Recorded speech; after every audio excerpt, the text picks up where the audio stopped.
ইনবক্সে মেসেজ আসবে কিন্তু সিন হবে না, রিপ্লাই পাবে না, পরে থাকবে ওইভাবেই। কেউ কেউ হয়তো অপেক্ষায় থাকবে, এই বুঝি আসলো অনলাইনে। আবার কেউ কেউ হয়তো টেরও পাবে না কেউ একজন নেই, কেউ একজন হারিয়ে গেছে। হঠাৎ একটা সময় কারোর হয়তো মনে পড়বে, কে জানি আর নেই। কষ্ট করে নামটা সার্চ করবে, পুরনো ভিডিওগুলো দেখবে আর ভাববে হুট করে কোথায় চলে গেল।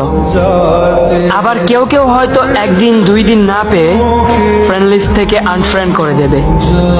যখন আমি থাকবো না তখন আমার স্মৃতি কারোর মনে পড়বে, হয়তো পড়বে আবার হয়তো পড়বে না। তবে হারাতে হবে, হারাতে হয়, হারিয়ে যাওয়াই নিয়ম।